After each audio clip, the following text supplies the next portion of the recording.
ഓം ശ്രീ ആഞ്ജനേയ നമ. കൂടെയില്ല ജനിക്കുന്ന നേരത്തും കൂടെയില്ല മരിക്കുന്ന നേരത്തും മധ്യ ഇങ്ങനെ കാണുന്ന നേരത്ത് മത്സരിക്കുന്നതെന്തിനു നാം വൃഥ. MSV4 ആസ്ട്രോ റിസർച്ചിലേക്ക് എല്ലാവർക്കും ഹാർദവമായ സ്വാഗതം. ഞാൻ MS വിനീത്. അതായത് നമ്മൾ ജനിക്കുന്ന സമയത്ത് നമ്മുടെ കൂടെ ആരും തന്നെ ഇല്ല, അതുപോലെ മരിക്കുന്ന സമയവും നമ്മുടെ കൂടെ ആരും തന്നെ ഇല്ല.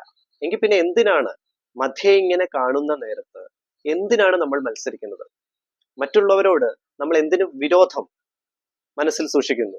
എന്തിന് പക മനസ്സിൽ സൂക്ഷിക്കുന്നു? ഗ്രഡ്ജ് എന്തിന്? Why should be keep the grudge?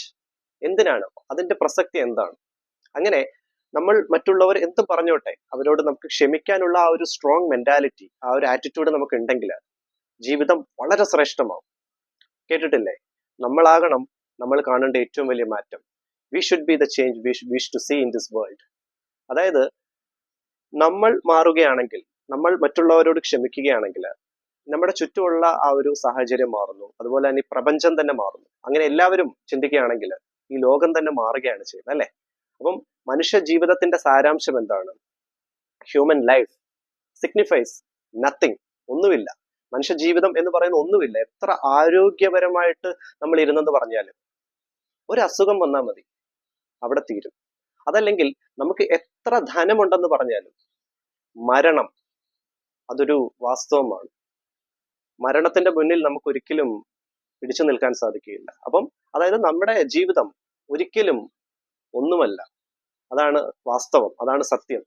അതുകൊണ്ട് തന്നെ പരമാവധി മറ്റുള്ളവരോട് ക്ഷമിക്കാൻ പഠിക്കുക. ഏത് മനുഷ്യനും ആയിക്കോട്ടെ, എല്ലാവരോടും ക്ഷമിച്ച് നല്ല രീതിയിൽ പോവുകയാണെങ്കിൽ ജീവിതത്തിന് ആ ഒരു പൂർണ്ണത, ആ ഒരു അർത്ഥം ഉണ്ടാകുന്നതാണ്.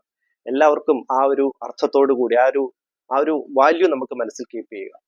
ആ ഒരു ഭയഭക്തി, ബഹുമാനം, അതുപോലെ തന്നെ ദൈവികപരമായിട്ട് എപ്പോഴും മനസ്സിൽ ആ ഒരു ദൈവികത കീപ്പ് ചെയ്യുക.